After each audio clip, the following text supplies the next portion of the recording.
The sun beat down mercilessly on the dusty main street of Redemption Creek, a small frontier town that seemed to exist solely to remind folks that hell might have a cooler climate. The year was 1882, and the drought had been particularly cruel this season, turning the already harsh landscape into a parched wasteland where hope withered faster than tumbleweeds in the scorching wind. Samuel Hartley wiped the sweat from his brow with a weathered sleeve as he guided his old mare, Bess, down the rutted street. At 34, he looked 10 years older, his face etched with lines that spoke of hardship and solitary toil. His ranch, if one could still call it that, lay 5 miles west of town, 40 acres of stubborn earth that yielded little but disappointment. The few cattle he'd managed to keep alive were more bone than beef, and his last crop had surrendered to the drought weeks ago. He'd come to town for supplies, though his pockets held barely enough coin for flour and salt. The general store loomed ahead, its false front trying to appear grander than the modest structure behind it. Samuel had learned long ago to keep his eyes down and his business brief. The good folks of Redemption Creek had little patience for those who couldn't pay their debts on time. As he approached the hitching post, an unusual commotion caught his attention. A crowd had gathered near the center of town, their voices carrying a mix of jeers and laughter that made his stomach turn. Samuel had witnessed enough frontier justice to recognize the sound of a mob amusing itself at someone's expense. His first instinct was to mind his own business. He had troubles enough without borrowing more. But something in the tenor of the crowd's cruel mirth made him pause. Against his better judgment, he tied Bess to the post and edged closer to the gathering. The mass of bodies parted enough for him to glimpse what held their attention, and what he saw made his jaw clench with a fury he hadn't felt in years. A woman stood tied to a wooden pillar in the town square, her wrists bound above her head with coarse rope that had already rubbed her skin raw. She wore a simple calico dress, now torn and dusty, and her dark hair hung loose around her shoulders in disheveled strands. But it was the crude wooden sign hanging around her neck that made Samuel's blood run cold. In harsh black letters, someone had painted, "Take as you please." The crowd treated her like a carnival attraction. Men spat tobacco juice at her feet, while women clutched their skirts and whispered behind gloved hands. Children threw pebbles until their mothers half-heartedly pulled them back, more for appearance than genuine concern. "That's what comes of bringing misfortune to decent folks," declared Hiram Weatherby, the town's self-appointed moral authority. His thick mustache twitched with satisfaction as he addressed the crowd. "The widow Sinclair here cost the Donnelly family their eldest boy. If she hadn't been walking past their ranch that day, young Tom would still be alive instead of crushed under that wagon." Samuel studied the woman's face, expecting to see tears or pleading. Instead, he found something that struck him to his core. Her green eyes burned with a mixture of defiance and despair, but not surrender, even bound and humiliated. She held her chin high, meeting the hostile gazes with a steady glare that seemed to say she'd endure their worst and still refuse to break. "Been 3 hours now," cackled old Martha Pemberton. "Stubborn thing won't even cry for mercy, just stands there like she's better than the rest of us." "Maybe someone should teach her proper humility," suggested a ranch hand Samuel recognized from the Morrison spread. The young man's eyes held an ugly gleam as he stepped closer to the bound woman. The widow, Sinclair, they'd called her, finally spoke. Her voice came out hoarse but clear. "Touch me and you'll answer to God, not man."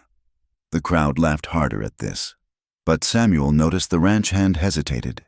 Even in these lawless times, there were lines that, once crossed, marked a man forever. Samuel found himself studying the scene with growing disgust.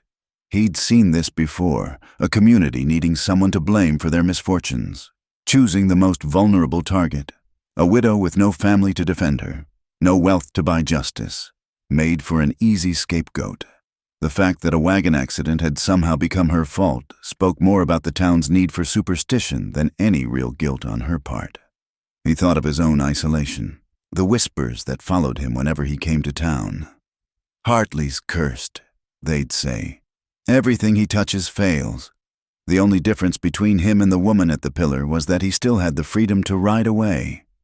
"Come on, Samuel," he muttered to himself. "Not your business. You've got troubles enough." But his feet remained planted. He watched as another man approached the widow. This one carrying a bucket. Samuel's stomach clenched, knowing what was coming. Sure enough, the man dumped the contents slop from the saloon's kitchen, by the smell, over the woman's head.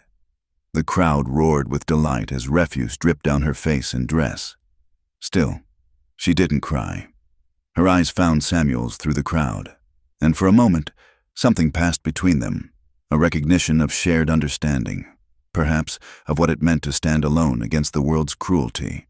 "That's enough entertainment for one day," Weatherby announced, clearly disappointed by the widow's refusal to provide more dramatic suffering. "Let her stand there through the night. Maybe by morning, she'll be ready to leave Redemption Creek for good." The crowd began to disperse, people returning to their shops and business, already discussing the spectacle over their shoulders. Soon, only a few lingerers remained, mostly young men hoping for another chance at sport. Samuel remained where he stood, his internal battle raging. Every practical part of him screamed to walk away. He had no standing in this town, no influence, no resources. Interfering would only bring trouble to his own door. He'd learned long ago that heroes in the real world usually ended up dead or broken. But those eyes, that straight spine despite the humiliation, the dignified silence in the face of mob cruelty.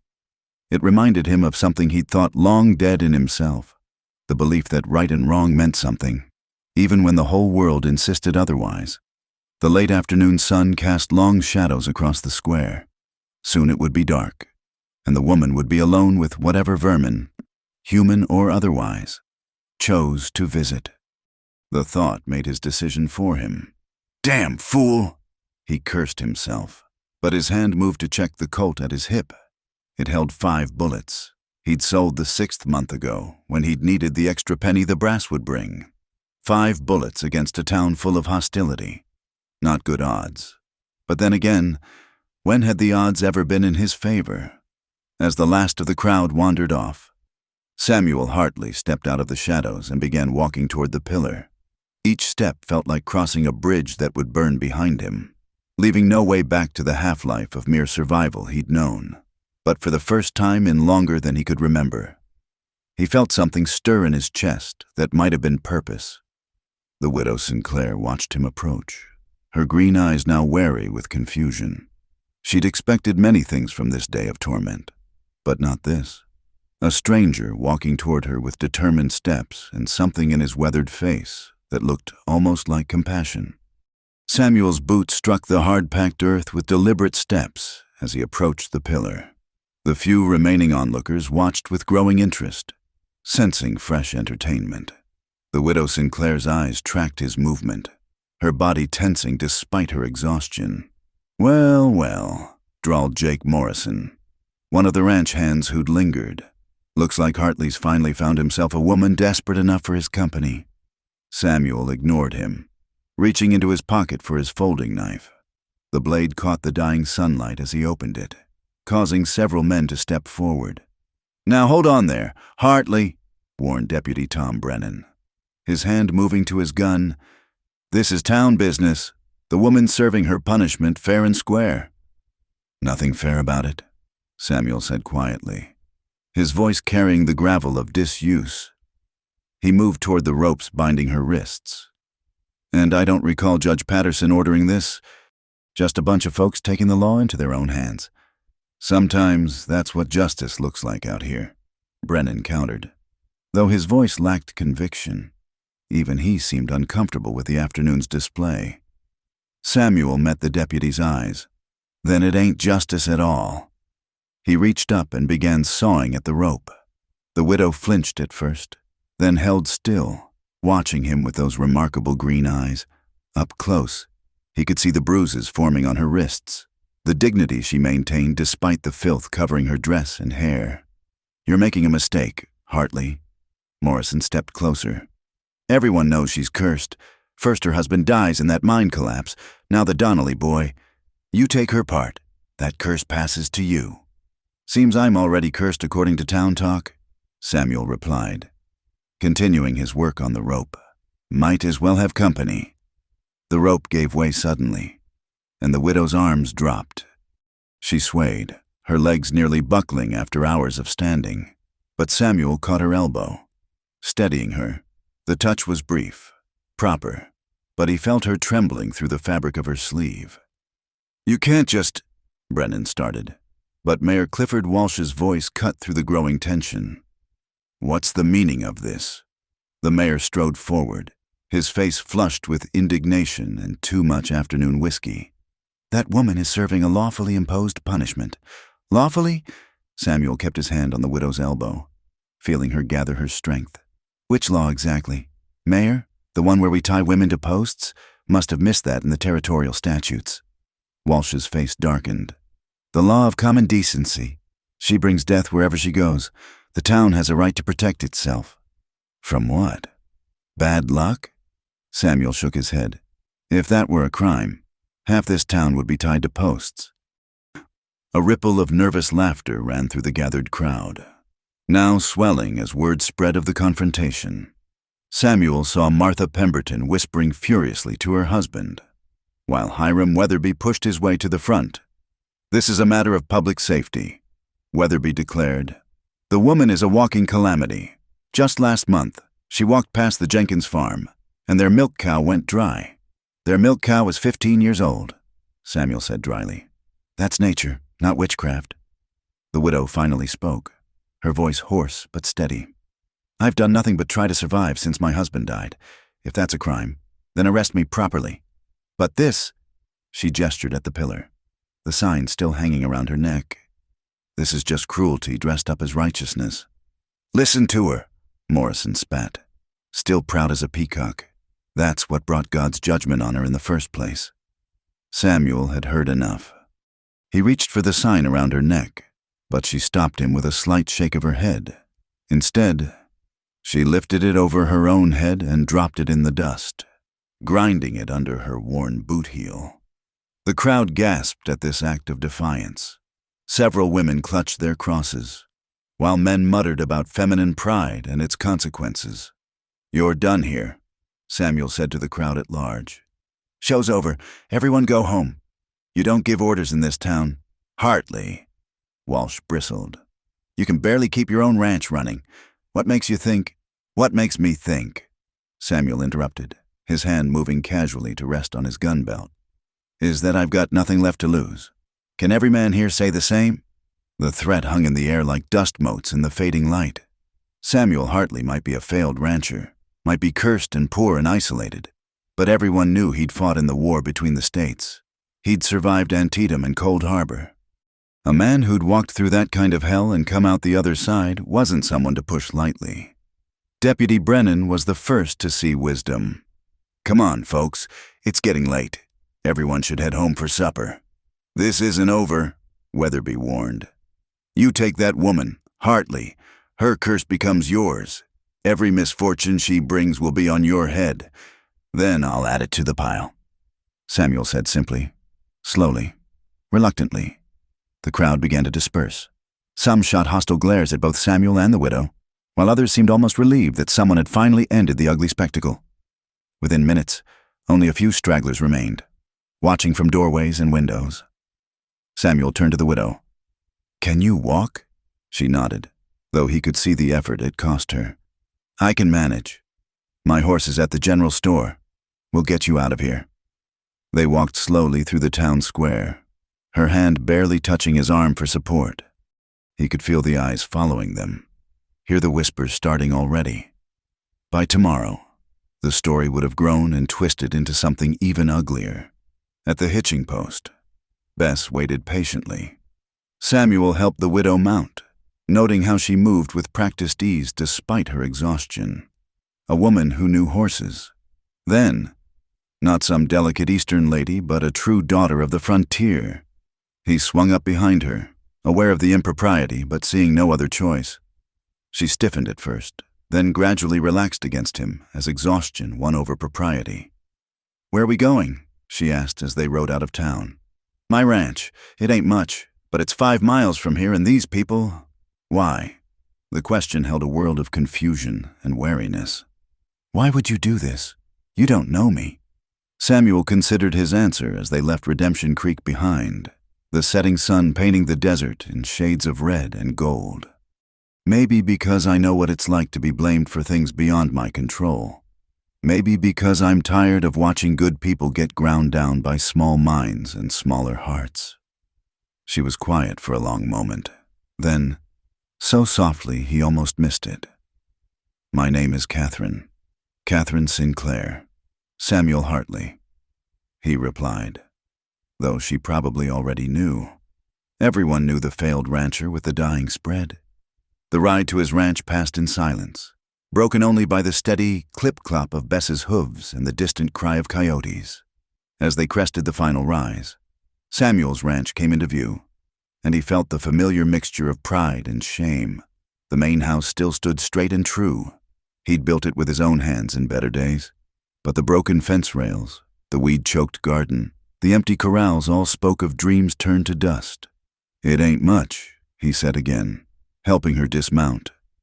Catherine surveyed the property with those sharp green eyes, taking in every detail. "It's standing," she said finally. "That's more than can be said for my place after the bank took it." Inside the house, Samuel lit a kerosene lamp and gestured to a chair. Catherine sank into it gratefully while he pumped water into a basin. He set it before her along with a clean cloth and a sliver of soap. His last. "I'll step outside while you—" He gestured vaguely at her disheveled state. "Thank you," she said, then caught his sleeve as he turned to go. "I mean it. What you did today, I won't forget." Samuel nodded, uncomfortable with gratitude. "Outside." He leaned against a post and rolled a cigarette with shaking hands. What had he done? Brought home a woman the whole town considered cursed, made enemies of people he still needed to do business with, complicated his already impossible life. But when he thought of her standing there, refusing to break under their cruelty, he couldn't bring himself to regret it. When he returned, she'd washed the worst of the filth away and tidied her hair. In the lamplight, he could see she was younger than he'd thought, maybe 28 or 30. Hardship had marked her face but hadn't erased what must have once been considered beauty. "You hungry?" he asked, moving to his meager stores. "Starved," she admitted. "They had me there since dawn." He divided his last bit of salt pork and hardtack between them, adding water to stretch what little he had. They ate in silence, two strangers brought together by circumstances neither would have chosen. "I'll bed down in the barn," Samuel said when they'd finished. "You can have the house." "That's not necessary." "It is," he said firmly. "You're safe here, Mrs. Sinclair. I give you my word on that." She studied him in the lamplight. "Why do I believe you?" "Because you've got good instincts," he said. "Door bolts from the inside. Nobody'll bother you tonight." As he gathered a blanket and headed for the door, her voice stopped him. "They'll come for us. You know, they won't let this stand." Samuel paused at the threshold. "I know, but that's tomorrow's trouble. Tonight, you're safe." He closed the door behind him and made his way to the barn, where he'd spend the night among the few animals he had left. As he settled into the hay, he could see lamplight still glowing in the house window. For the first time in years, his ranch didn't feel quite so empty. Tomorrow would bring consequences. He knew, but tonight, he'd stood for something besides mere survival. That had to count for something, even in a world as hard as this one. The morning sun crept across the ranch like a cautious visitor, illuminating the work that needed doing. Samuel woke with hay in his hair and an ache in his back, but also with a strange sense of purpose he hadn't felt in years. Through the barn's gaps, he could see smoke rising from his chimney. Catherine was awake. He found her in the kitchen, having somehow conjured coffee from his nearly empty stores. She'd twisted her hair into a practical bun and rolled up her sleeves, revealing arms that spoke of hard work. "Morning," she said simply, pouring him a cup. "Found some chicory root behind your flour tin. Hope you don't mind." Samuel took the cup gratefully, noting how she'd already swept the floor and organized his meager supplies. "Don't mind at all, but you didn't need to." "I pay my way," she interrupted, her chin lifting in that gesture he was already beginning to recognize. "I won't be anyone's charity case." He studied her over the rim of his cup. "Fair enough. Lord knows there's work aplenty around here." After a breakfast of thin porridge, they stepped outside to survey the ranch in daylight. Samuel felt the familiar weight of shame at what it had become. Broken fences, collapsed chicken coop, garden overrun with tumbleweeds. But Catherine didn't flinch or offer false comfort. "Where do we start?" she asked. The word caught him off guard. "Fence is the priority. Can't keep what few cattle I've got if they wander off." They worked side by side through the morning, Catherine proving herself more than capable. She handled tools with easy familiarity, knew how to stretch wire tight, didn't complain when splinters bit into her palms, when a post needed resetting. She held it steady while he swung the sledgehammer, never flinching at the impact. "You've done this before," he observed during a water break. "My husband and I had a small spread near Cooper's Bend," she said, wiping sweat from her brow. 40 acres, like this. We were building something good before." She trailed off. "The mine collapse." Samuel said quietly, "I heard about that. Lost 12 men. 13, she corrected. "They always forget to count the Chinese laborer." Her voice held old pain. "Thomas died trying to save others. Went back in when the first timber cracked. He was a good man." They returned to work, but Samuel noticed her brush away tears when she thought he wasn't looking. As the sun climbed higher, he called a halt. The desert heat could kill as surely as any bullet. In the shade of the ramshackle porch, they shared water and the last of the hardtack. Samuel watched her from the corner of his eye, noting the determined set of her jaw, the way she ignored the blisters forming on her hands. "Why didn't you leave Redemption Creek after your husband died?" he asked. Catherine was quiet for a moment. "Nowhere to go. No family back east who'd claim me. Thomas's family blamed me for encouraging him to work the mines instead of staying on their farm in Ohio. And then," she gave a bitter laugh, "then the accidents started happening around me, and suddenly I was marked." "The Donnelly boy?" "I was walking to town, looking for work. The wagon was coming down the hill, loaded too heavy. Wheel hit a rock. The whole thing tipped. I tried to warn them, tried to help, but—" She shook her head. "Easier to blame the widow than admit Tom Donnelly was drunk and had overloaded the wagon." Samuel knew the truth of it. He'd seen how quickly frontier communities could turn superstition into fact, how grief needed a target. "And the Jenkins milk cow?" This brought a wry smile. "I asked Mrs. Jenkins for work. She said no. Next day, the cow went dry. Must have been my evil eye, not the fact that they'd forgotten to get her bread again." They sat in companionable silence, watching a hawk circle in the cloudless sky. Samuel felt something shifting between them, the wariness giving way to understanding. They were both outcasts, both victims of circumstances and small-minded judgment. That afternoon, they tackled the garden. Catherine knew plants like she knew horses, identifying which wild growth might be salvaged, which ground might still yield something edible. They worked until their shadows grew long, clearing a small patch that might sustain them if carefully tended. As evening approached, Samuel noticed Catherine favoring her right side. "You're hurt." "It's nothing. Old bruise from yesterday."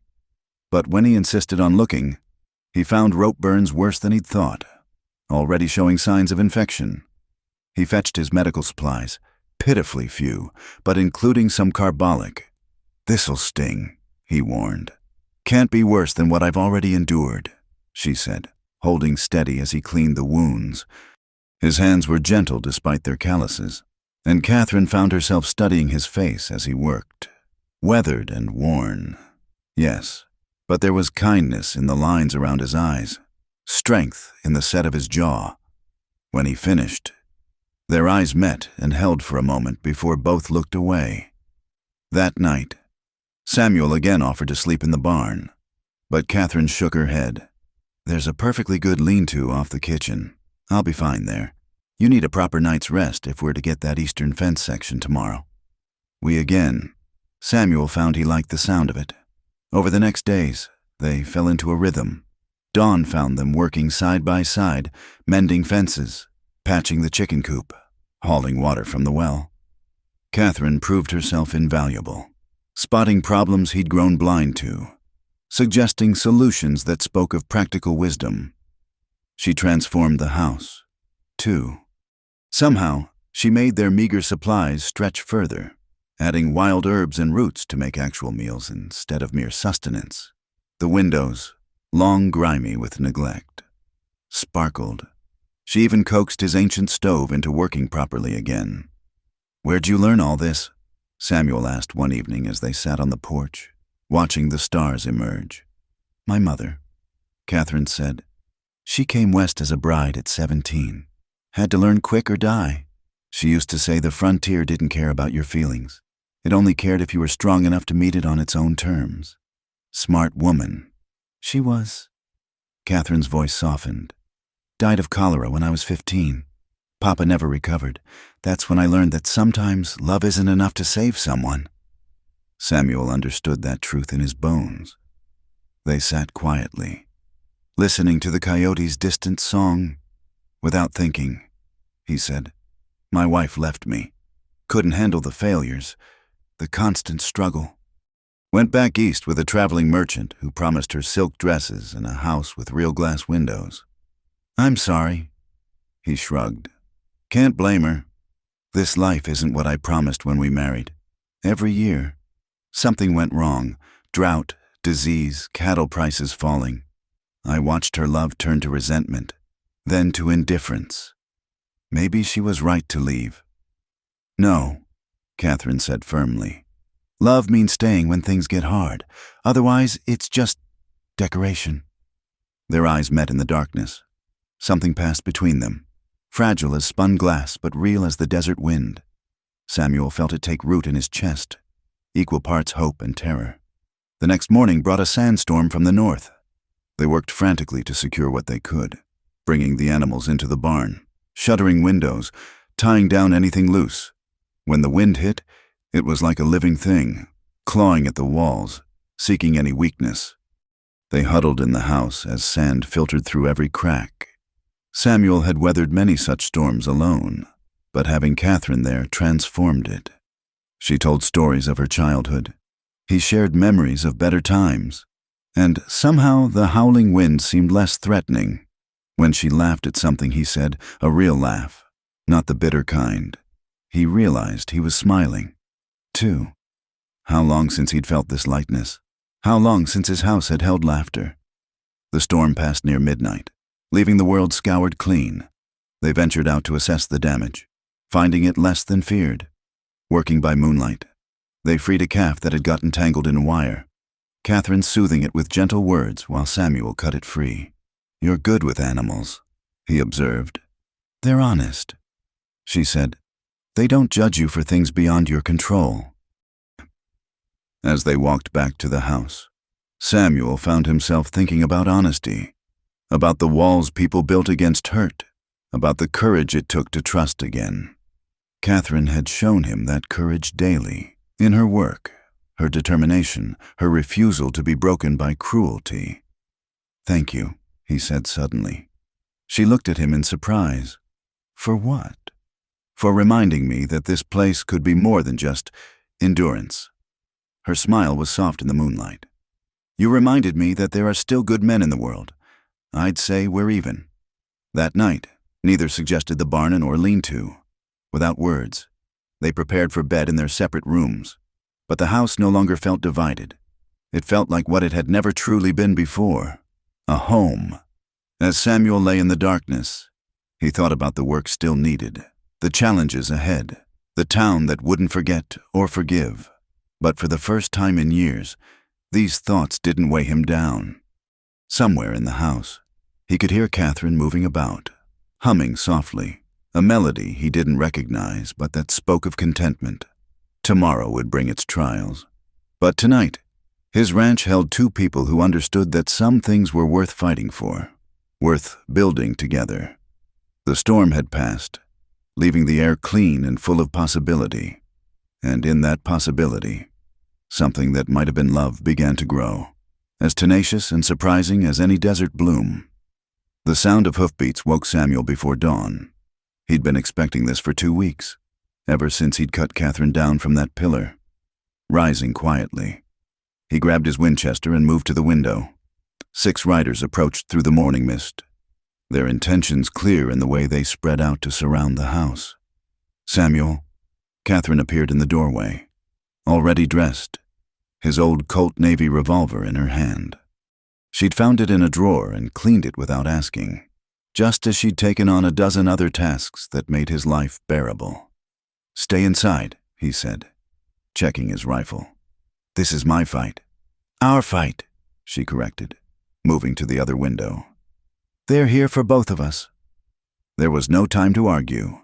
The riders had stopped just outside rifle range, and Samuel recognized the lead figure, Jake Morrison, flanked by his brothers and some hands from neighboring ranches, men with too much whiskey and too little sense. "Hartley," Morrison called out, "send out the widow. This doesn't concern you anymore." Samuel stepped onto the porch, rifle casual in his hands, but ready. "Any business you have with Mrs. Sinclair, you can conduct with me. She's under my protection." "Your protection?" Will Morrison laughed. "You can't even protect your own cattle from dying. What makes you think you can protect her?" "Because I'm still breathing," Samuel said simply. "And I intend to keep it that way." The younger Morrison brother, Ed, shifted nervously in his saddle. "Jake, maybe we should—" "Shut up, Ed." Jake's face darkened. "That woman's brought nothing but misfortune since she arrived. First the Donnelly boy, then the Pemberton's well went dry. Now the Thompson's baby took sick. She needs to leave before she curses the whole valley." Catherine appeared beside Samuel, ignoring his gesture to stay back. "Mrs. Thompson's baby has the croup," she said clearly. "I offered to help nurse him. I've seen it before, but she refused. If that child dies, it won't be from any curse. It'll be from stubbornness and ignorance. You hear that?" Jake turned to his companions. "She admits to knowing about the sickness. Probably caused it herself." Samuel felt Catherine tense beside him. The accusation was dangerous. Frontier justice for suspected witchcraft could be as brutal as any medieval trial. "You're talking nonsense, Morrison," Samuel said. "And you're trespassing. Turn around and ride home before someone does something that can't be undone." "Or what?" Jake's hand moved to his gun. "You'll shoot us all? One failed rancher and his cursed woman against 6 men?" The sound of Catherine cocking the Colt was loud in the morning air. "7 bullets between us," she said calmly. "More than enough." For a moment, violence hung in the air like dust before a storm. Then Ed Morrison spoke up again. "Jake, Pa said to scare them, not start a shooting war. Deputy Brennan made it clear. Brennan's got no spine." Jake spat, but Samuel noticed he moved his hand away from his weapon. The deputy must have warned them about the consequences of outright murder. "Here's what's going to happen," Jake said instead. "We'll give you 1 week. Get that woman out of the valley, or we'll burn you out. Both of you. You try that, and I'll see you hang." Samuel said, "That's not frontier justice. That's murder." "Accidents happen out here," Will Morrison added with an ugly smile.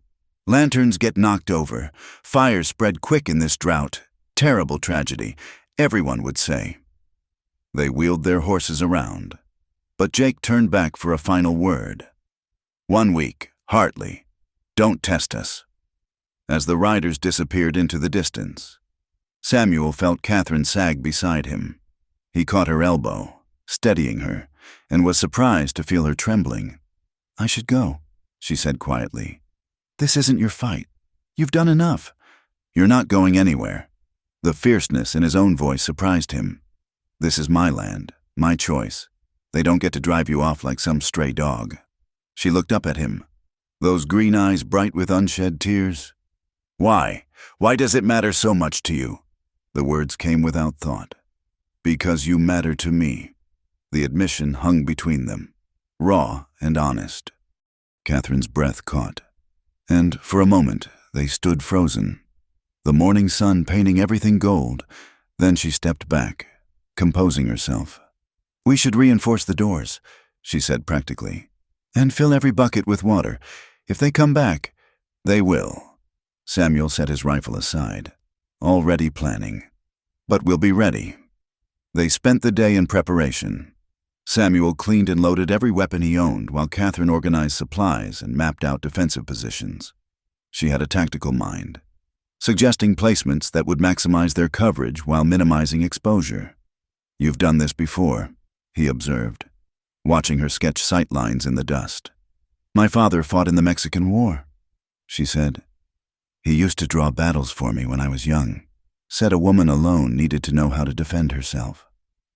As afternoon wore on, Samuel found himself watching her work with growing admiration. She'd taken his harsh, failing ranch and found hope in it, hope. Now she prepared to defend it with the same quiet determination. "You could still leave," he said as evening approached. "Head north to Denver. Maybe start fresh where nobody knows you." Catherine looked up from the ammunition she was counting. "Is that what you want? For me to go?" "No." The word came immediately. "Honestly. But I want you to have the choice." She stood, crossing to where he sat. Her hand touched his shoulder, a gesture so gentle it made his chest tight. "I made my choice when I stayed that first morning. This is my home now, too. If they want to take it, they'll have to go through both of us." The next days passed intense preparation. They moved the cattle closer to the house, secured the barn, and kept constant watch. Catherine proved herself an excellent shot with the Colt, practicing on bottles and cans until her aim was true. On the fourth night, trouble came in a different form. They heard the cattle bellowing in distress and rushed out to find several head down, poisoned. The water trough had been tainted, a coward's move that spoke of Jake Morrison's hand. "Bastards!" Samuel cursed, kneeling beside a dying calf. It was one they'd saved during the sandstorm, now gasping its last breaths. Catherine knelt beside him, her hand finding his. "I'm so sorry. This is my fault." "No."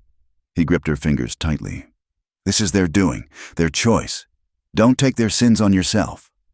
They worked through the night, trying to save what stock they could, but lost 4 head by dawn. It was a devastating blow to the ranch's already precarious survival. "We could go to the sheriff in the county seat," Catherine suggested as they buried the dead animals. Samuel shook his head. 2 days' ride there and back. That's what Morrison's counting on, us leaving the ranch undefended. That afternoon, they saw smoke rising from the direction of town. Samuel climbed to the roof with his field glasses and swore at what he saw. "What is it?" Catherine called up. "They're burning your husband's grave marker, the one by the old mine." Catherine's face went white, then red with fury. Those animals! Thomas died saving their friends, their family. How dare they?" "Because they can," Samuel said, climbing down. "Because hate needs fewer reasons than kindness." That night, sitting by lamplight, Catherine finally broke down. The tears she'd held back for days came in a rush, and Samuel found himself holding her as she shook with grief and rage. "I tried so hard," she sobbed against his shoulder. "I followed every rule, kept my head down, never asked for anything but work, and still they hate me for existing." "Not everyone," Samuel said softly, his hand stroking her hair. "Not me." She pulled back to look at him, her tear-streaked face beautiful in its vulnerability. "Samuel." He kissed her then, a gentle press of lips that asked permission rather than demanded. She answered by melting against him, her hands fisting in his shirt as if he were the only solid thing in a crumbling world. When they parted, both breathing hard, Samuel rested his forehead against hers. "I'm not much," he said, "a failed rancher with more debts than prospects. But I swear to you, Catherine, I'll stand between you and anyone who tries to hurt you, always." "I don't need much," she whispered. "Just someone who sees me as more than a curse to be driven out." They sat together as the lamp burned low, finding comfort in shared warmth and the promise of partnership against whatever came next. Outside, coyotes howled at the moon, and somewhere in the darkness, their enemies planned and plotted. But inside the small ranch house, two people who'd been broken by the world's cruelty found strength in each other. Love, Samuel realized, wasn't just the easy times or the grand gestures. It was choosing to stand together when the world wanted you apart, finding beauty in struggle, building hope from ashes. Whatever happens, Catherine said sleepily against his shoulder, I'm glad I'm facing it with you. Me too, Samuel murmured, holding her close as the night deepened around them. Me too. Tomorrow would bring the promised deadline, would bring violence and choice and consequences. But tonight, they had this, the warmth of connection, the fierce devotion of two hearts refusing to be conquered. It was enough. It was everything. The drought deepened its grip on the valley like a closing fist. The seventh day came and went without the Morrisons returning, but their absence brought no relief. Samuel knew they were waiting, watching, choosing their moment. Meanwhile, the land itself seemed to conspire against them. The well, always temperamental, began yielding less each day. Samuel lowered the bucket deeper each morning, the rope playing out further before hitting water. What came up was brackish, barely enough for drinking, let alone the surviving cattle. We'll have to dig a new well, he said over their meager breakfast, watching Catherine portion out their dwindling supplies with a mathematical precision. With what money? She asked gently. It wasn't criticism, just reality. They'd sold his last valuable possession, his father's pocket watch, to buy feed for the animals after the poisoning. Samuel stared at his coffee, made weak to stretch it further. Maybe I could hire out to other ranches, earn enough, and leave me here alone? Catherine shook her head. That's what they're waiting for. She was right, of course. They were trapped in a siege of economics and intimidation, each day whittling away their resources and options. But Catherine never complained, never suggested the obvious solution of her leaving. Instead, she worked harder, pushed further, found ways to make nothing into something. That afternoon, they discovered 3 more cattle dead near the eastern boundary. No poison this time. The animals had simply collapsed from thirst and malnutrition, their bodies already bloating in the merciless sun. That's half the herd gone, Samuel said numbly. Each loss was a nail in the ranch's coffin, bringing him closer to the bankruptcy that had stalked him for years. Catherine knelt beside one of the carcasses, examining it with the practical eye of someone who'd seen plenty of death. We could salvage the hides. At least, Peterson at the tannery might give us something for them. Peterson won't trade with us. Nobody in town will. Not after. He stopped, not wanting to voice the isolation they both knew surrounded them. Then we'll go to Baxter's Crossing, she said firmly. It's only a day's ride further. They won't have heard the stories there. Samuel looked at her, dress patched and repatched, face burned brown by sun, hands rough from work, and felt his heart constrict. She deserved so much better than this grinding poverty, this constant struggle against both nature and human cruelty. Catherine, he began, but she cut him off with a sharp gesture. Don't, she said. Don't you dare apologize for this life. I chose it. I choose it every morning when I wake up beside you instead of running away in the night. They'd been sharing his bed for 3 days now, ever since that kiss by lamplight. Nothing improper had happened. They were both too exhausted and worried for anything beyond the comfort of another's warmth. But Samuel treasured those moments in the pre-dawn darkness, feeling her breathe beside him. Proof that he wasn't alone in this fight. They spent the rest of the day skinning the dead cattle, brutal work in the heat. Catherine matched him cut for cut, her knife sure despite the gore. When they finished, they had 6 hides to trade. Not much, but possibly enough for supplies to last another month. That evening, as they cleaned up at the pump, Samuel noticed Catherine swaying on her feet. He caught her elbow, alarmed by the heat radiating from her skin. Just tired, she murmured, but her eyes were glassy with fever. He half carried her inside, his mind racing. Fever out here could mean anything. Heat exhaustion, infection, or worse. He peeled back the bandage on her wrist, cursing at what he found. The rope burns from her day at the pillar had never fully healed, and now angry red streaks ran up her arm. "Why didn't you tell me?" he demanded, fear sharpening his voice. "We had work to do," she said simply. "The ranch needed—" "Damn the ranch!" The words exploded from him. "You think any of this matters if I lose you?"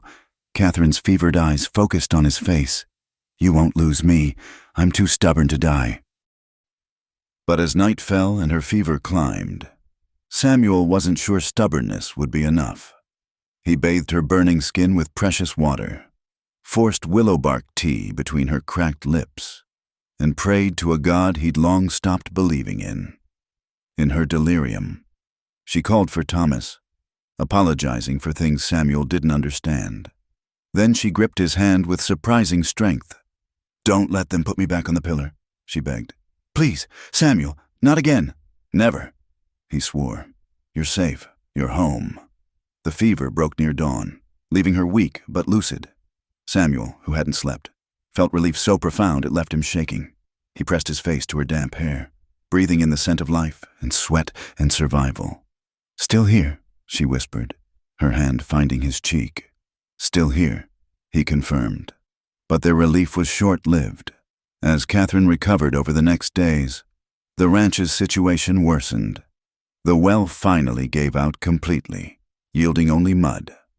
The remaining cattle stood listlessly in whatever shade they could find, their ribs showing through dusty hides. "We need to move them to water," Samuel said, knowing even as he spoke how impossible it was. The nearest reliable water source was Cooper's Creek, 15 miles north and directly through Morrison land. "They'll never let us pass," Catherine said. She was still pale from her illness, but insisted on being up and working. "No, they won't." Samuel stared at the dying land that had been his dream, his prison, his life. "Maybe it's time to admit defeat. Take what we can carry and start over somewhere else." Catherine was quiet for a long moment. Then, "Is that what you want? To let them win?" "I want you alive," he said roughly. "Everything else is just dirt and pride." She moved to him, still unsteady but determined. Her hands framed his face, forcing him to meet her eyes. "This dirt is soaked with your sweat, your tears, your dreams. This is where you brought me when the world cast me out. This is where I found love when I thought I'd never feel anything but grief again. Don't ask me to give that up without a fight." Samuel pulled her close, burying his face in her neck. "I don't know how to save us," he admitted, the words torn from someplace deep. "Then we save each other," she said simply. "One day, one bucket of water, one breath at a time." They set out that afternoon with the water barrels, heading for a seasonal spring Samuel remembered from better years. It was a risk. The spring might be dry, and they'd use precious energy for nothing. But staying meant certain death for the remaining stock. The journey was a nightmare of dust and heat. The oxen pulling the wagon moved slowly, heads low, while Samuel and Catherine walked alongside to lighten the load. Every step was an effort, every breath full of grit. "Tell me about the future," Catherine said, trying to distract them both from their misery. "After we survive this, what then?" Samuel considered. "We'll dig that new well, plant a proper garden, maybe get some chickens that actually lay eggs instead of just eating feed." "Children?" The question was soft, tentative. He glanced at her, this woman who'd lost so much but still dared to dream. "If you want them, though I can't promise them much beyond love and stubbornness. That's more than many have," she said. "And they'd have something else, parents who fought for each other, who didn't give up when everything seemed lost. The spring, when they reached it, was barely a trickle, but it was water, clear and cold and life-giving. They filled the barrels slowly, patiently, then let the oxen drink their fill. As the sun set, they made camp beside the spring, too exhausted to attempt the return journey in darkness. Under a blanket of stars, they lay together on the hard ground. Samuel pulled Catherine close, feeling her heartbeat against his chest. Out here, miles from anywhere, they might have been the only two people in the world. "I love you," he said, the words coming easily in the darkness. "I should have said it sooner, but I love you, Catherine Sinclair." She lifted herself on one elbow, starlight catching in her eyes. "And I love you, Samuel Hartley, failed rancher, successful human being, keeper of my heart." They made love, then, under the vast western sky, finding in each other an oasis more vital than any spring. It was an affirmation of life in the face of death, of hope despite despair, of two souls choosing each other against all odds. Afterward, as they held each other in the cooling night air, Samuel felt something shift inside him. The ranch might fail, their enemies might prevail, but this connection, this love, was worth any price. "Whatever happens," he said, "I'm glad you're with me. Always," Catherine promised. "In drought or plenty, trouble or peace, always." Tomorrow they would return to their struggles, to the dying ranch and the waiting threats. But tonight they had water, each other, and the stubborn belief that love could outlast hardship. In the harsh arithmetic of frontier survival, it might not be enough, but it was theirs, and they would defend it with their last breath. The stars wheeled overhead, indifferent to human suffering, but Samuel found comfort in their constancy. Some things endured, some things were worth the fight, and sometimes, in the middle of nowhere, two broken people could build something whole. The smoke was visible from 5 miles away, a black column rising into the morning sky like an accusation. Samuel's heart sank as he urged the oxen faster, though the beasts were near exhaustion from their water-hauling journey. Beside him, Catherine gripped the wagon seat, her knuckles white. "Maybe it's not," she began, but stopped. They both knew better than to hope. As they crested the final rise, their worst fears materialized. The barn was fully engulfed, flames leaping into the dry air with hungry fury. But it wasn't the loss of the structure that made Samuel's blood run cold. It was the sight of the remaining cattle scattered across the range, some down and motionless, others staggering in circles.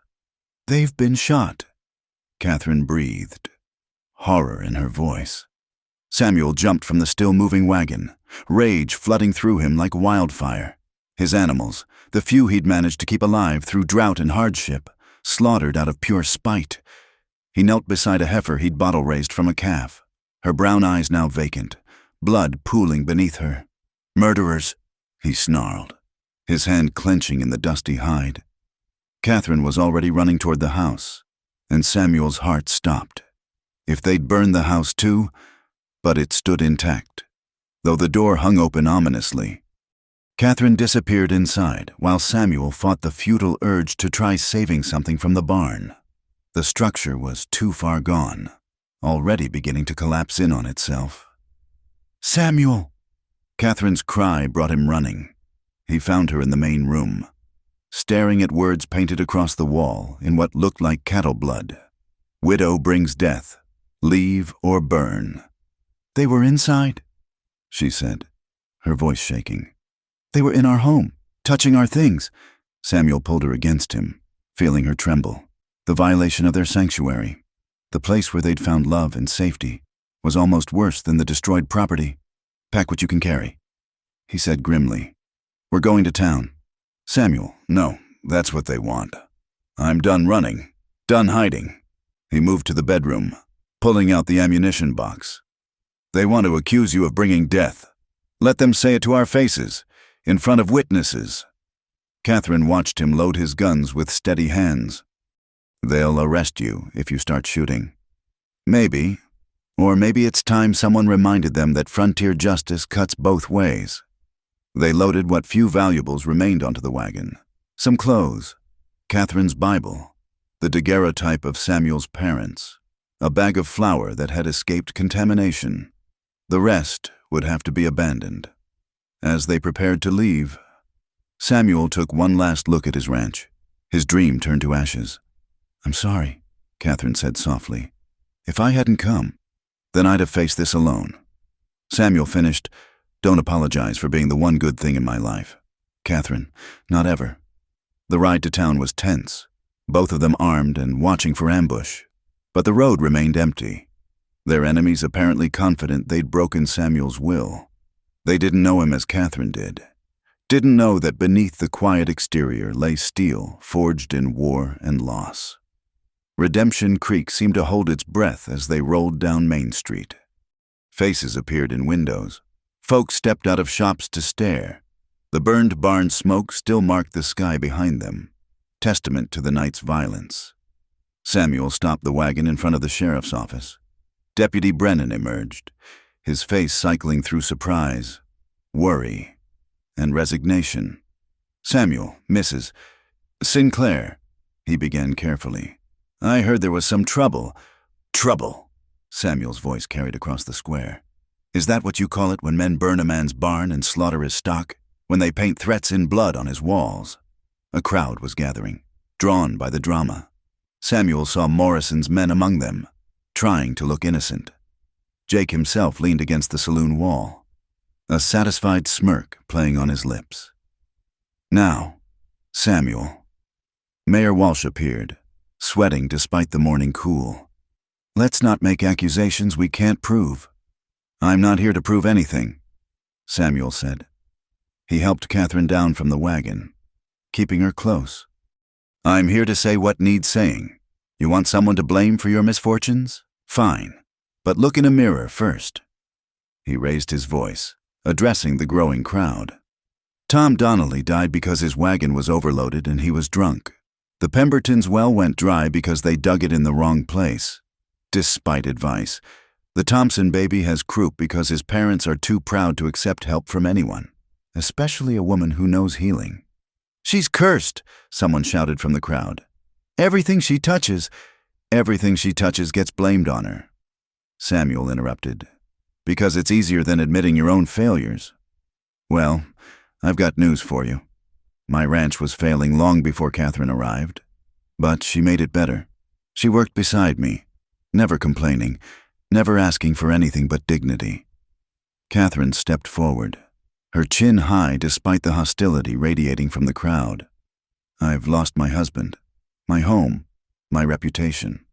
Now you've destroyed the only refuge I found. What more do you want? My life?" "We want you gone," Jake Morrison finally spoke, pushing through the crowd. "This valley was peaceful before you." "Peaceful?" Samuel laughed bitterly. "You mean everyone knew their place and kept quiet about it? The banker charging rates that ensure failure. The store owners who'd rather see folks starve than extend credit. The ranchers who poison water holes to drive out smaller operations. That's your peace." Hiram Weatherby emerged from the crowd, his face red with indignation. "How dare you?" "I dare because I've got nothing left to lose." Samuel said, "You've taken it all, but you didn't count on one thing. I'm still standing." "We're still standing, and we're not leaving." "Then you'll burn with her," Jake Morrison said flatly. "Both of you." The threat hung in the air like gun smoke. Deputy Brennan shifted uncomfortably, his hand near his weapon, but clearly unsure which side to take. It was Catherine who broke the tension. "I know what this is really about," she said, her voice carrying clearly. "It's not about curses or bad luck. It's about fear. You're afraid that if a widow can survive without your approval, if a failed rancher can show kindness instead of bitterness, then maybe your whole way of running things is wrong. My husband died trying to save others," she continued, her voice growing stronger. "He went back into that mine because he believed lives mattered more than safety. And Samuel Hartley took me in because he believes dignity matters more than popularity. That's the real curse you're afraid of, the curse of conscience." The crowd stirred uneasily. Samuel saw doubt creeping into some faces, especially among the women. Martha Pemberton looked away when Catherine's gaze found hers. "Enough talk," Jake Morrison snarled. "You've got one day. Leave, or—" The gunshot cut him off. Samuel's Colt was in his hand before the echo faded, pointed rock steady at Morrison's chest. The shot had been fired into the air, but the message was clear. "Or what?" Samuel asked quietly. "You'll burn us out? Kill more cattle? You've already played those cards. Morrison, what's left? Murder? Samuel, Deputy Brennan warned. But there was something different in his tone. Less threat, more plea. I fought at Shiloh, Samuel continued, never lowering his gun. Saw boys younger than you blown apart for causes they didn't understand. You think you frighten me? You think your petty threats mean anything to a man who's already walked through hell? Jake's hand twitched toward his gun, but his brothers grabbed his arms. Even they could see the difference between intimidating a lone widow and facing a combat veteran with nothing to lose. This isn't over, Jake spat, but he was already backing away. No, it's not, Samuel agreed. But the next move is yours. Come to my land again, threaten my woman again, and I'll end you. That's not a threat, Morrison. That's a promise before God and these witnesses. The crowd began to disperse. The show over, but the tension lingering. Some shot hostile glares at Samuel and Catherine, but others, just a few, nodded slightly as they passed. The seed of doubt had been planted. Deputy Brennan approached carefully. Samuel, you can't what? Defend myself? Stand up to mob rule? Samuel finally holstered his weapon. Do your job, Deputy. Arrest the men who burned my barn, or step aside for those who will. Brennan flushed but said nothing. They all knew no arrests would be made, no justice served. But something had shifted. The town's comfortable narrative of the cursed widow had cracked, even if slightly. As Samuel helped Catherine back onto the wagon, she whispered, They'll come for us now. All of them. I know, he said. But they'll come for us, not just you, together. They drove out of town with their heads high, leaving behind a community forced to examine its own reflection. The ranch, when they returned, was a scene of devastation. Barns smoldering, dead cattle already drawing buzzards, the house defiled. But as they stood surveying the damage, Catherine's hand found Samuel's. We could leave now, she said. Start fresh somewhere else. Samuel looked at her, this remarkable woman who'd lost so much but still stood tall. Is that what you want? She was quiet for a moment. Then, no, this is our home. They don't get to take that from us. He squeezed her hand. Then we rebuild, board by board, day by day, and if they come again, we'll be ready. She finished. As the sun began to set over their ruined ranch, Samuel felt a strange peace. They'd declared themselves, chosen their ground, refused to be driven out by fear and prejudice. Tomorrow would bring new challenges, possibly violence, certainly hardship. But tonight, they were still here, still together, still unbroken. The widow had been labeled for the taking, but she'd taken something back. Her dignity, her voice, her right to exist. And in doing so, she'd helped a broken man remember what it meant to stand for something larger than mere survival. Whatever came next, they would face it as they had everything else, together, defiant, and absolutely refusing to surrender. They left in the dead of night, loading what little remained onto the wagon by moonlight. Samuel had made the decision after finding fresh boot prints around the well. Morrison's men had been back, scouting, planning their next attack. To stay meant certain death. We're not running, he told Catherine as they worked. We're choosing to live. She nodded, understanding the distinction. There was no shame in tactical retreat when faced with overwhelming odds. They'd made their stand, spoken their truth. Now, survival took precedence over pride. The wagon held pitifully little, some tools, the salvaged hides, their few remaining possessions. Samuel left a note nailed to the door. Gone to find better neighbors. May you choke on your hatred. S. Hartley. They traveled by night, resting during the day in whatever shade they could find. The plan was to head north into the mountains. Following old trapper trails Samuel remembered from his youth. It was dangerous. The paths were treacherous, water scarce, and they'd be beyond any help if trouble found them. But trouble was already hunting them. On the third night, Catherine spotted the dust cloud following their trail. Riders, she said quietly. Maybe 6 or 7. Samuel had expected this. Men like Morrison couldn't let defiance go unpunished. It would give others ideas, crack the foundation of fear they'd built their power on. "We'll never outrun them with the wagon," he said, already calculating. The oxen were strong but slow, and the trail ahead grew steeper. "Then we don't run," Catherine said. "We make them come to us." They found their spot at Eagle's Turn, where the trail wound between high rocks with a sheer drop on one side. It was perfect for defense, narrow enough that numbers meant nothing, with good cover and clear sight lines. Samuel unhitched the oxen and led them to safety while Catherine prepared their position. She'd learned much in their time together, moving with the quiet efficiency of someone who'd made peace with violence as a tool of survival. "Remember," Samuel said as they settled into wait, "we're not looking to kill anyone. Just make them think twice about following." Catherine checked the loads in the colt. "And if they don't think twice, then we do what we must." The riders appeared at dawn, picking their way up the trail.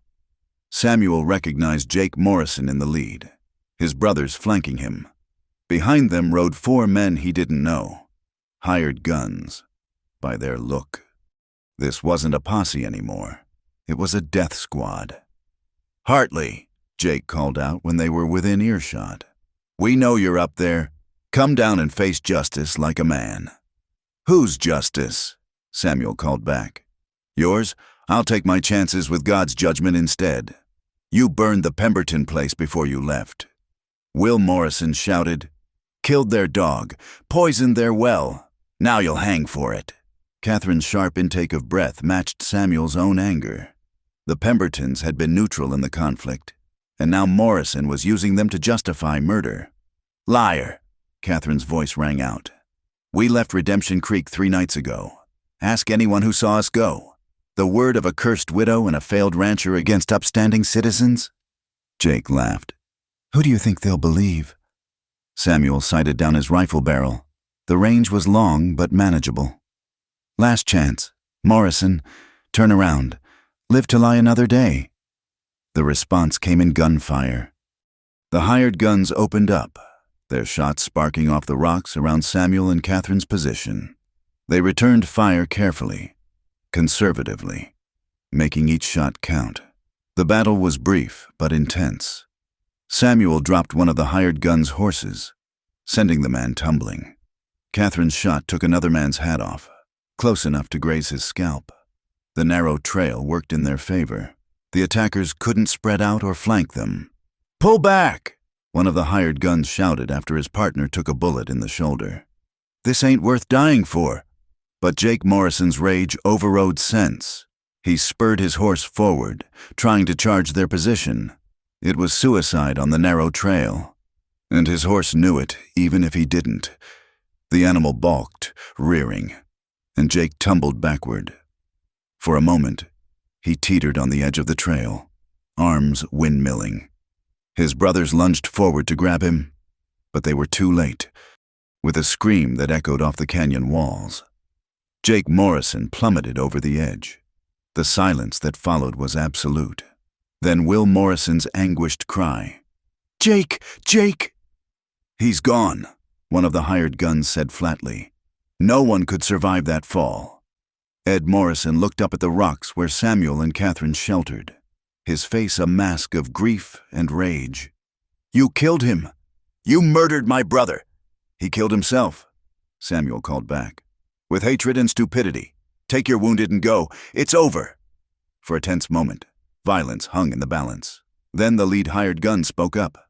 "Morrison's not paying me enough to die on this mountain. I'm done." One by one, they turned their horses and began the descent. Will and Ed Morrison lingered, staring up at the rocks with promises of vengeance in their eyes. But eventually, they too retreated, carrying their wounded with them. Samuel and Catherine waited a full hour before emerging, making sure it wasn't a trick. The trail was empty save for blood spots and scattered shell casings. Far below, impossible to reach, lay Jake Morrison's body. "They'll say we murdered him," Catherine said quietly. "Yes, but they'll have to find us first." They continued into the mountains, the trail growing ever more difficult. The oxen struggled with the grade, and more than once they had to unload the wagon and carry supplies by hand over the worst sections. But with each mile, they moved further from civilization's reach, deeper into a wilderness that asked no questions about past or reputation. On the 5th day, they found it, a valley hidden in the heights, accessible only through a narrow canyon. A stream ran through it, fed by mountain springs, and tall pines provided shelter from the worst weather. The grass was thick, the game plentiful. It was perfect isolation. "Home?" Catherine asked, surveying the pristine wilderness. "If you'll have it," Samuel replied. She kissed him in answer. There beside the stream that would be their lifeline, they'd left behind everything. The ranch, their hopes of acceptance, any chance at a normal life. But they'd gained something precious, freedom from others' judgments and fears. Building a shelter came first, using fallen logs and pine boughs. It wasn't much, a single room with a stone fireplace, but it was theirs, built by their own hands without debt or obligation. The first night they spent inside, lying on pine needles covered with their threadbare blankets, felt like luxury. "Do you regret it?" Samuel asked in the darkness. "Giving up any chance at town life, at comfort?" "Comfort?" Catherine laughed softly. "I'm lying beside the man I love, in a home we built together, where no one can call me cursed or demand I wear their shame. I've never been more comfortable." The days took on a rhythm. Samuel hunted and trapped, his war-trained skills serving them well. Catherine gathered edible plants, tended their small garden plot, and proved adept at smoking meat for winter storage. They worked from dawn to dusk, but it was honest work for their own survival, not the grinding servitude to debt and drought. Evenings were for planning and dreaming. By firelight, they sketched out improvements, a root cellar, a larger cabin, maybe even a small barn for the oxen. The future spread before them, hard but theirs to shape. "We could have children here," Catherine said one night. "Raise them free, without the weight of others' fears. They'd grow up wild," Samuel warned. "No school, no church, no society. They'd grow up strong," she countered. "Knowing their own minds, their own worth. Isn't that better than what town offered?" He couldn't argue. They'd both seen what civilization's rules had wrought, cruelty masquerading as morality, fear dressed up as wisdom. Out here, the only laws were nature's, harsh but honest. The first snow came early, catching them barely prepared. They spent 3 days snowed in, rationing their food and fuel. But instead of despair, Samuel felt only determination. They'd survived human hatred. They could survive winter's indifference. "Next year will be better," he promised, holding Catherine close for warmth. "We'll be ready." "We're ready now," she said. "Ready to live on our own terms, by our own strength. That's all I ever wanted." As winter deepened around them, Samuel realized she was right. They'd been driven to this wilderness by persecution and hate, but they'd found something civilization never offered: true partnership, honest love, and the freedom to be themselves without apology. The widow who'd been labeled for the taking had taken control of her own fate. The failed rancher had found success in something more valuable than cattle or crops. Together, they'd discovered that sometimes the only way to win an unfair game was to stop playing entirely. Outside their crude shelter, wolves howled in the darkness. But inside, 2 people who'd walked through hell held each other close, planning for spring and all the springs to come. They were outlaws now, exiles from polite society. But they were free, and they were together. And in the end, that was worth any price. The mountains asked nothing of them but strength and cleverness. After the petty cruelties of Redemption Creek, it seemed the kindest bargain they'd ever made. Spring came late to the mountains, but when it arrived, it transformed their hidden valley into paradise. Wildflowers carpeted the meadows. The stream ran full with snowmelt, and new life stirred everywhere. Samuel and Catherine had survived their first winter, lean and hungry at times, but alive and still devoted to each other. They were working on expanding their garden when they heard it, voices echoing up the canyon. Samuel grabbed his rifle while Catherine loaded the Colt, both moving with the practiced ease of people who'd learned to expect trouble. But the voices weren't hostile. They sounded confused, desperate even. Samuel crept to the canyon mouth and peered down. A small group struggled up the trail. 2 women, 3 children, and an old man, all looking like they'd been walking for days. "Please," one of the women called out. Having spotted him, "We mean no harm. We're just looking for somewhere safe." Samuel recognized her then, Mary Thompson, whose baby Catherine had offered to help with the croup. Behind her stood Ruth Jenkins, whose family had blamed Catherine for their cow going dry. "What are you doing here?" Samuel kept his rifle ready but not aimed. "The town." Mary's voice broke. "Redemption Creek is gone, burned to the ground. The Morrisons went mad after Jake died, started accusing everyone of harboring sympathy for you two. When folks protested, they brought in more hired guns. It became a war." Ruth stepped forward, her face gaunt with exhaustion. "We remembered what Mrs. Sinclair said, about conscience being the real curse. When the shooting started, some of us ran. We've been searching for you for weeks." Catherine appeared beside Samuel, studying the ragged group. "The children, are they hurt?" "Hungry," the old man said. Samuel knew him. Benjamin Carter, the town's former schoolteacher. "We haven't eaten properly in days." Without hesitation, Catherine stepped forward. "Come, we have food. Shelter. Questions can wait." Samuel watched his wife take charge. The same woman who'd been tied to a pillar and labeled for humiliation now offering sanctuary to those who'd stood by and watched. The irony wasn't lost on him, but neither was the rightness of it. This was who Catherine was, someone who chose compassion even when she had every right to choose revenge. They fed the refugees, treated their blisters and cuts, listened to their tale of how Redemption Creek had torn itself apart. The Morrisons' grief had transformed into tyranny. Deputy Brennan had been shot trying to restore order. And finally, the town had erupted in violence that left half the buildings burned and dozens dead. "We're not the only ones who fled," Benjamin said. "Others went east or south. The town that stood for over 20 years is just ashes now." "Because they built it on fear and hate," Catherine said quietly. "Those foundations never hold." Over the following days, the refugees began to recover. The children, resilient as only the young can be, soon explored the valley with wonder. The women pitched in with chores, grateful to be useful again. Benjamin proved surprisingly adept at fishing, adding welcome variety to their diet. "We can't all stay here," Ruth said one evening. "This is your home. We're imposing." "There's room," Samuel said, gesturing to the valley. "Not for a town, maybe, but for a community. A real one, built on different principles." And so it began. Using salvaged logs and mountain stone, they raised cabins, simple but sturdy. Each family claimed a plot for gardening, close enough for mutual support but with space for privacy. They diverted stream water for irrigation, pooled their few resources, shared knowledge and labor. More refugees trickled in over the summer.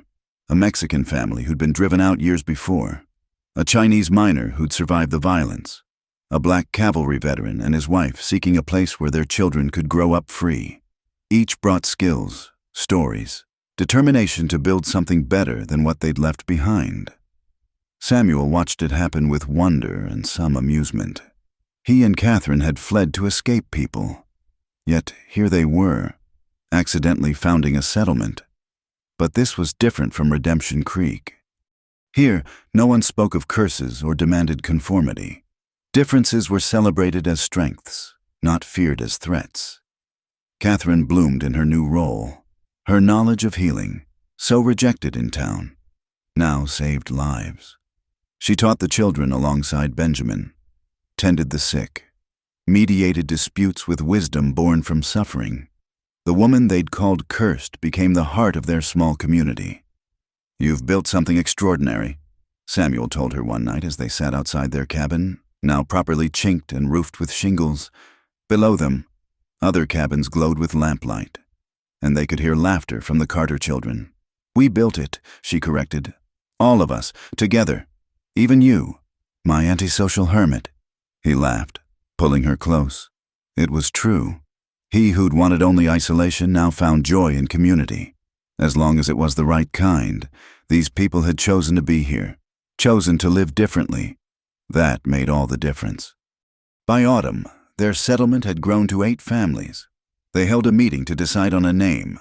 Various suggestions flew. Hope Valley, Freedom Hollow, Second Chance. It was little Emma Jenkins who provided the answer. "Why not Sanctuary?" she asked. "That's what it is, isn't it? A safe place for everyone?" And so Sanctuary it became. Their hidden valley refuge, where the only law was kindness and the only requirement was contributing to the common good. The first snow found them well prepared this time. Root cellars bulged with preserved food, wood piles stood tall, and every cabin was warm and weatherproof. They gathered in the largest cabin for shared meals, storytelling, planning for the future. "We should send word," Mary suggested one evening. "There might be others who need what we've found, others who don't fit the world's cruel molds." "Carefully," Samuel cautioned. "There are still those who destroy this out of spite." They agreed to spread word quietly, through trusted networks. A sanctuary existed for those who needed it, but it must be protected from those who would harm it. Winter passed in warmth and companionship. Catherine discovered she was pregnant, news that brought joy and celebration. Their child would be born free, into a community that would love them for who they were, not judge them for who their parents had been. "Are you happy?" Samuel asked her one night as snow fell softly outside. "Happy?" Catherine considered. "I was tied to a pillar, labeled as something to be used and discarded. I lost everything, was driven into the wilderness, nearly died a dozen times." She turned to him, eyes bright with tears and joy. "And because of all that, I found you. I found this. I found a life worth living. Yes, Samuel, I'm happy." On a clear spring morning, as their daughter took her first breath, Samuel understood completely what Catherine meant. Sometimes the worst moments led to the best outcomes. Sometimes being cast out meant being set free. The baby's cry rang through Sanctuary, and people emerged from cabins to celebrate. This child would never know the judgment Catherine had faced, never be reduced to a label or a lie. She would grow up surrounded by love, in a place where differences were strengths and kindness was the highest law. "What shall we name her?" the midwife asked. Catherine looked at Samuel, and he saw the answer in her eyes. "Grace," they said together. "Grace Hartley, for that's what we found in the wilderness. Grace enough to start again." As Samuel held his daughter for the first time, he thought about the journey that had brought them here, a failed rancher and a cursed widow, driven from society, finding love in hardship and building something beautiful from nothing. It wasn't the life he'd planned, but it was infinitely better than anything he'd dared dream. "They once tied me to a pillar," Catherine murmured, watching their daughter sleep. "Said I was there for the taking, but you gave me back my dignity, my choice, my life." "You gave me purpose," Samuel replied. "Showed me that surviving wasn't enough, that some things are worth fighting for, worth building." Outside their cabin, Sanctuary thrived. Children played between the houses. Gardens promised good harvest, and people who'd been rejected by the world created their own small corner of acceptance and hope. The widow and the rancher had lost everything society said mattered: wealth, reputation, security. But in losing it all, they'd found what actually mattered: love, community, freedom to be themselves. The pillar that was meant to break Catherine had instead become the foundation of something new and wonderful. As sunset painted the mountains gold, Samuel stood with his family on the porch of the home they'd built with their own hands. Below them, their chosen family prepared for evening meal, voices rising in laughter and song. Tomorrow would bring its challenges, as all tomorrows did. But tonight, they were home. "No regrets?" he asked Catherine. She smiled, their daughter cradled in her arms. "How could I regret the path that led me to you, to this? They meant to punish me, but they set me free. They meant to break us, but they made us stronger. Let them keep their towns and their rules and their fears. We have something better." And they did. In a hidden valley where misfits became family, and love conquered fear. They had everything that mattered. The struggling rancher and the scorned widow had written their own ending, and it was more beautiful than any story the world would tell about them. Sometimes the greatest gift is being forced to find your own way. Sometimes the worst injustice leads to the best justice of all, the chance to live free, love deeply, and build something better from the ashes of what was lost. Thank you for listening to this story. I'd love to know where you're enjoying these tales from the Wild West. Drop a comment below and let's connect. Don't forget to subscribe to From Wild West channel and share your thoughts about Samuel and Catherine's journey. Your support means everything.